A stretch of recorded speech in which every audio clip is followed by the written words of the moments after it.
It's not polite. जंग जीतने के लिए 3 चीजों की बहुत अहमियत होती है, गैरत, ईमान और अकल। लेकिन यकीन कीजिए पाकिस्तानी कौम यानी आप इन तीनों चीजों से खाली हैं। आज मैं आपको मायूस नहीं करूंगा, बल्कि आप लोगों को हकीकत दिखाऊंगा, आप लोगों को आईना दिखाऊंगा। आप लोग वो कौम है कि जिनके इंतहाई संगीन और परेशान कुन हालात में जब आपकी शहरत काटी जा रही थी, तब भी पाकिस्तान के यूट्यूब पर ट्रेंडिंग में ड्रामे और गाने थे। क्या गज़वा हिंद की पेशनगोई इस कौम के लिए की गई थी कि जिसकी 80% आबादी हराम खाती और कमाती है, जिनके पेट में हराम होता है, जिस कौम की 90% आबादी झूठ बोलती है, गाहक को चीज की खामियां और नुक्स बताए बगैर बेच देती है और इसको अक्लमंदी समझती है, जिस कौम की बेटियां टिकटॉक पर नाचती हैं और इस कौम के शाहीन उन्हें बड़ी खुशी से देखते हैं। और यही बेटियां और बेटे जब वालिदैन बनेंगे तो सिवाय नाचने वालों के और क्या पैदा करेंगे, और ये माएं क्या तरबियत करेंगी। हकीकत तो ये है कि बेगैरत हिंदू और यहूदी नहीं, बेगैरत आप हैं। आप पाकिस्तानी बेगैरत हैं। आप लोग वो कौम हैं जो वैसे तो सारा साल इमाम हुसैन के मुकद्दस नारे लगाती रहेगी, लेकिन जब वाकई में कश्मीर मैदान करबला बनेगा तो सारी कौम वही कुफा वाले बन जाएंगे जिन्होंने इमाम हुसैन से कहा था कि आप आए, हम आपका साथ देंगे, लेकिन जब वक्त आया तो कोई अपने घर से नहीं निकला। फिर ये लोग तालिबान की मिसालें देते हैं कि तालिबान के पास कुछ भी नहीं था, कोई असबाब नहीं थे, लेकिन अल्लाह ने उन्हें फिर भी फतह दी। मुझे हैरत है कि ये किस मुंह से तालिबान की बात करते हैं। तालिबान को अल्लाह ने फतह दी थी तो उनकी गैरत, उनके ईमान, उनके तवक्कल, उनकी जिद्दोजहद, उनकी कुर्बानियों, उनके अज़म, उनके इस्तक़लाल और उनकी जिहाद की बिना पर। ना तो उनकी बेटियां टिकटॉक पर नाचती थीं, ना उनके बेटे गेम ऑफ थ्रोन्स और गानों और फिल्मों के शदाई थे, ना वो हराम खाते थे और ना ही वो नमाज कज़ा करते थे।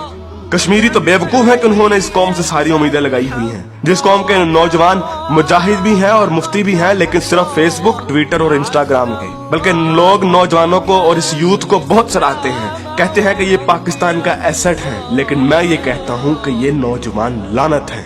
इस वक्त पाकिस्तान की तकरीबन तमाम यूनिवर्सिटीज फहाशी, फहशगोई, गलाजत, नशा, इश्क व माशूकी का अड्डा बनी हुई है। इन नौजवानों ने इस्लाम को मजाक बना दिया है। इन्हीं नौजवानों ने मॉडर्निज्म के नाम पे फहाशी और बेहयाई को रिवाज दिया है। हर लड़की आजकल टाइट्स पहन के फिरती है। इस्लाम और तहजीब का कोई नामो निशान ना यूनिवर्सिटीज में है, ना कॉलेजेस में।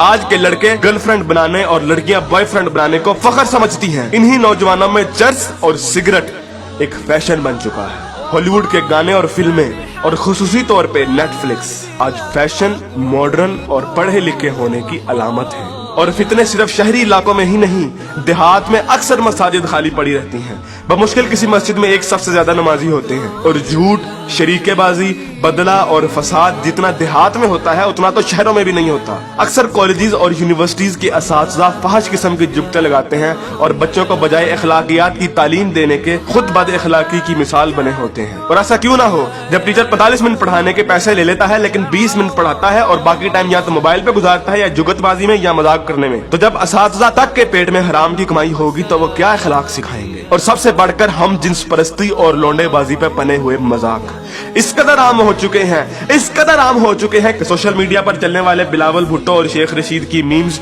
इस कदर आम हो गई हैं कि जैसे ये कोई मसला ही नहीं, जैसे ये कोई खिलाफे इस्लाम, खिलाफे तहजीब कोई बात ही नहीं। ये फितना मजाक मजाक में इस कदर आम हो गया है कि अब तो कोई स्कूल, कोई कॉलेज, कोई यूनिवर्सिटी से मुस्तस्ना नहीं। जिस कौम के बच्चे 12-12, 13-13 साल की उम्र में स्कूलों से ही फहाशी और पोर्नोग्राफी के मरीज बन जाते हैं, तो क्या वो हवस के पुजारी नहीं बनेंगे? ऐसी जगह ज़ैनब जैसे केस सामने नहीं आएंगे तो और क्या होगा? मुझे हैरत होती है कि हर बंदा मीडिया को तनकीद का निशाना बनाता है, हर बंदा मीडिया को फहाशी का असल कसूरवार ठहराता है, लेकिन खुद को कोई जिम्मेदार नहीं ठहराता, जो उस मीडिया को बड़े शौक और बाकायदगी से देखता है और उस मीडिया को अरबों रुपए का बिजनेस भी देता है।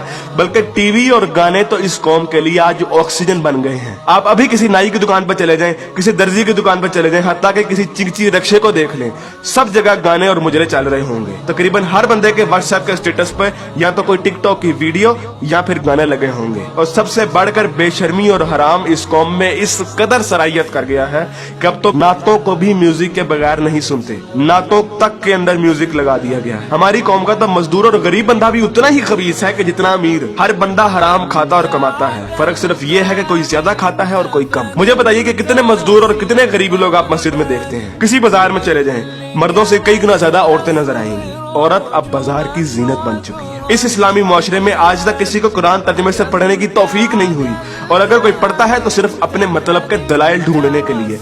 बरेलवी कुरान खोलते हैं तो ईद मिलादुन नबी को सही साबित करने के लिए। शिया कुरान खोलते हैं तो जुलूस और मातम को सही साबित करने के लिए। तबलीगी जमात वाले कुरान खोलते हैं तो सिर्फ तबलीग के दलाइल ढूंढने के लिए। औरतें कुरान खोलती हैं तो मर्दों को निगाहें नीची करने वाली आयत दिखाने के लिए, और मर्द कुरान खोलते हैं तो औरतों को पर्दा करने वाली आयत दिखाने के लिए। और बहुत सी अवाम तो ऐसी है कि जो सिर्फ और सिर्फ वजीफे करने के लिए कुरान खोलती है। यानी इन लोगों ने कुरान को अल्लाह की किताब नहीं बल्कि टेलीफोन डायरेक्टरी बना दिया है। अपने मतलब का नंबर निकाला और डायरेक्टरी बंद। उलमा भी इन लोगों को कुछ नहीं कहते हैं। हर जुम्मे पे उलमा सिर्फ फजाइल की बातें करते हैं, कभी लोगों को ये नहीं कहते कि बेगैरती से कैसे बचा जा सकता है, बदगुमानी से कैसे बचा जा सकता है, झूठ से और फ्रॉड से कैसे बचा जा सकता है। उलमा भी लोगों को नहीं कहते कि कुरान तर्जुमे के साथ पढ़ो और सुनो कि तुम्हारा रब तुम्हें क्या कहता है। और यकीन कीजिए कि जब आप कुरान तर्जुमे के साथ पढ़ेंगे तो आपको अंदाजा होगा कि एक बार सुभान अल्लाह या 100 बार कलमा पढ़ने से जन्नत नहीं मिलनी। अमल करना पड़ता है, अमल। लेकिन हमारे मीठे मीठे उलमा और मुबल्लिग सिर्फ और सिर्फ मोहब्बतें बांटने पर जन्नतों का वीजा दे देते हैं। जिस मुल्क में दुनिया में सबसे ज्यादा ईद मिलादुन नबी मनाई जाती हो, मुहर्रम के जुलूस निकलते हो, तबलीगी जमात वाले तबलीग करते हो, वही मुल्क दुनिया में करप्शन और झूठ और हराम कमाने में सबसे आगे है। तुम लोग कुर्बानी के लिए जानवर भी लेते हो तो सिर्फ लोगों को दिखाने के लिए, अपना स्टेटस कायम करने के लिए। यकीन कीजिए असल गद्दार आप हैं। कायदे आजम अल्लामा इकबाल और 50 लाख शोहदा के लहू से गद्दारी की है आपने, पाकिस्तान से गद्दारी की है आपने, और सबसे बढ़कर अल्लाह और उसके रसूल से गद्दारी की है आपने। ग़ज़वा उहद में जब सहाबा ने हुज़ूर अकरम सल्लल्लाहु अलैहि वसल्लम की एक छोटी सी नाफरमानी की थी तो उस छोटी सी नाफरमानी की बिना पर अल्लाह ने मुसलमानों को बहुत बड़ी शिकस्त दी। हालांकि वो सहाबा थे और अल्लाह के रसूल भी उनमें मौजूद थे।